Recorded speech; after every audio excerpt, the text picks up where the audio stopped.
Tapi Daus tak sampai lagi. Jadi pagi ni saya pusing-pusing dulu. Sekarang ni saya kat area Port Dickson, kampung sendiri tau. Kita bawa Daus datang kampung sendiri. Kan. So kita nak cari penjaja-penjaja yang ada kat sini, kita nak bantu lah. Okay, kita dah jumpa dah satu kedai. Kita tengok beli apa. Awet yang meniaga. Okay, sekarang ni kita ada satu kedai ni. Adik New Barum, dia ambil makanan ni daripada kedai lain, tapi dia meniaga kat sini lah. So dia ada macam-macam jenis. Ada paru, ada semua nasi lemak RM1 sen. Boleh pilih-pilih. Macam beli kat sini. Oh, selalu sini lah. Nasi lemak biasa. Baru. Tak payah, kau ambil lah semua. Aduh, ya. Murah sikit, boleh lah. Kalau kat sini kan, favourite kau yang mana satu? Sini. Baru lah. Kau sama aku kan? Sama kan? Aku petai tak ada lah. Habis. Okey Cik. Jumpa kawan menyembang pula dah. Kalau saya dah TMB saya ada. InsyaAllah. Saya bagi foto api lah.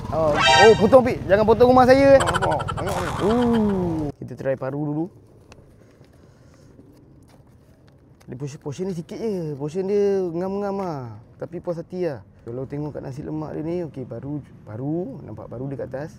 Sambal dan nasi lah. Dia basic punya nasi lemak. Tapi bismillah.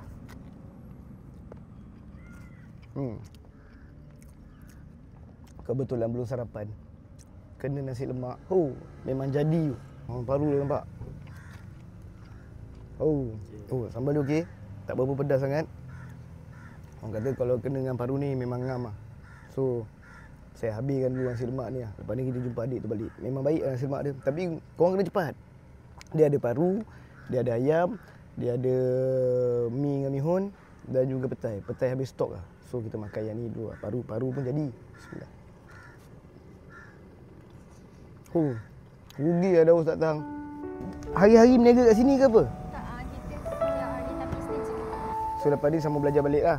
So kalau keluar nanti daripada Mescom tu nak jadi apa? Memang Mescom. Okey. Nak ada ni. Ambil lah. Free.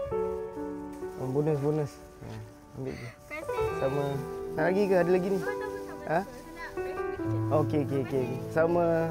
Kalau awak pun kita doakan awak sukses dalam kerjaya awak. Tapi kita ada sedikit orang kata oleh-oleh lah daripada Bella Clinic. Yang ni personal untuk awak. Ni bukan untuk orang lain. Ni awak punya sendiri tak apa. Ambil.